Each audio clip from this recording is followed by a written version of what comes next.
वो जुमलेबाज लोग, उन्होंने मेरे को कम से कम 20 बार ऑफर दे दिया, हमारा झंडा उठा लो, हमारा डंडा उठा लो। हमने कहा जब तक दम रहेगा, जब तक हमारे अंदर सांसें रहेगी, हम ये झंडा डंडा नहीं उठाएंगे। कोई तो सबूत तथ्य हो। ऐसे चो साहब बोले, हर्ष भाई सरकार का दबाव, हमने ये लिखना था, बाकी पता हमारे को भी नहीं। मतलब जो आजकल राज कर रही, जिसका नाम भारतीय जुमला पार्टी, अच्छा।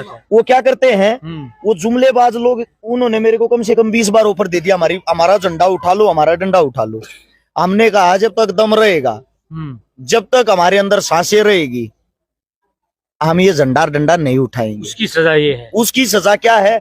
वो कोशिश कर रहे हैं मेरे को घेरने की। कम से कम 7 तो मेरे घर अभी अभी रेड पड़ी थी, अलग अलग दवाइयों पे रेड, इनकम टैक्स की रेड, जीएसटी विभाग की रेड, बिजली वालों की रेड, मीटर लगा हुआ है, मीटर पाट लेके कि आपका बिल कम आता है, सरकार के आदेश है, दूसरा लगाएंगे।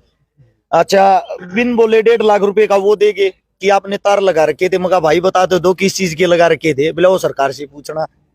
अभी कल केस लगा रखा था मेरे पे, कल ही की बात है। मैंने किसी को जाति सूचक शब्द बोले हैं, इस चीज पे SC/ST एक्ट लगवा दिया। मैं गया कल, मैं वहां गया, कम से कम आप जैसे जो मेरे मित्र बंधु हो, 50 पत्रकार साथी पहुंच गए। दिखाओ भाई वो जहां इसने किसी को जाति सूचक शब्द बोले हैं।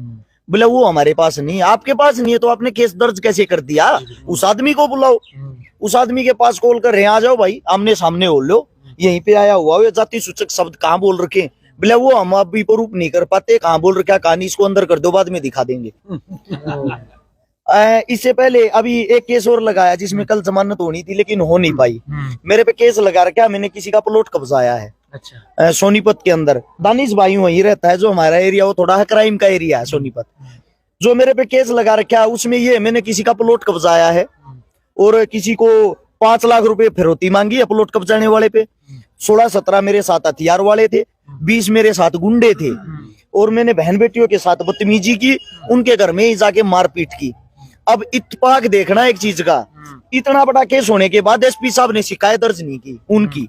वे गए हैं सीधा सीएम के पास। सीएम को ना हमारे खट्टर साहब, उसने वहां से, सीएम साहब वैसे तो मेरे को जानता नहीं मैं कौन हूँ, और सीधा अखबार में क्या खबर देता है, ये हर्ष चिकारा एक बहुत ही बड़ा गुंडा है। मेरे पे एक भी केस दर्ज नहीं है आज तक, कोई क्रिमिनल रिकॉर्ड नहीं है मेरा। ये बहुत बड़ा गुंडा, इतना बड़ा गुंडा है, इसके शहर के एसपी साहब ने इसके खिलाफ FIR दर्ज नहीं की। अच्छा, अब मेरे खिलाफ वहां से FIR दर्ज हो जाती सीधी सीएम हाउस से, वो FIR दर्ज होगी। मैं जाता हूँ SHO साहब के पास, मैं SHO साहब से पूछता हूँ, साहब मेरे को वो तो बता दो प्लॉट कहाँ है जो मैंने कब्जाया है, वह जगह कौन सी, मेरे को पता तो हो, कम से कम मेरे को तो ये पता होना चाहिए यह जगह कब्जाई है मैंने।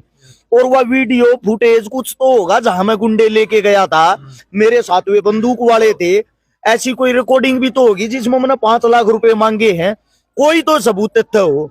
SHO साहब बोले, हर्ष भाई सरकार का दबाव, हमने ये लिखना था, बाकी पता हमारे को भी नहीं। मतलब कहानी ये है कि अगर कोई युवा ऊपर आता है समाज का काम करने के लिए, उसको कहीं ना कहीं जो ताकतवर लोग हैं नीचे दबाने की कोशिश करते हैं। वही आपके साथ हो रहा है, क्योंकि आपकी में हम कल जो पूरी डिटेल निकाली, आप बेकसूर साबित हुए।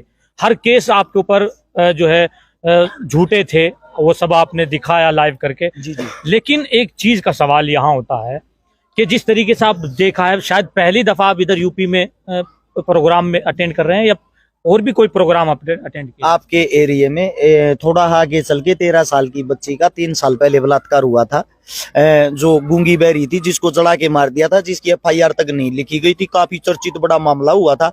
वो चमार जाति से थी, वो हमारी बहन गुड़िया, उसकी कहीं सुनवाई नहीं हो रही थी। उसकी यहाँ आके मैं मदद करके गया था। कोई लाखों रुपए उसके खाते में आए थे। लाखों रुपए आने के बाद मैंने उनको ये बोला था, सीधा हाईकोर्ट का वकील करो और इनकी ऐसी तैसी करवाओ। तो क्योंकि आदमी जब पैसे से मजबूत होगा, सब चीजों से लड़ना सीख जाएगा।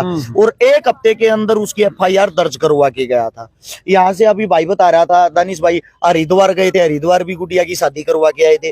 यहाँ पे पीछे मैं आपको अभी मदद बता रहा हूँ, इससे पहले वाला एक पुल था, शायद पुल से वो करनाल रोड जाता है जो, उस पे भी अभी प्रोग्राम में आए थे, 6 महीने पहले की बात है।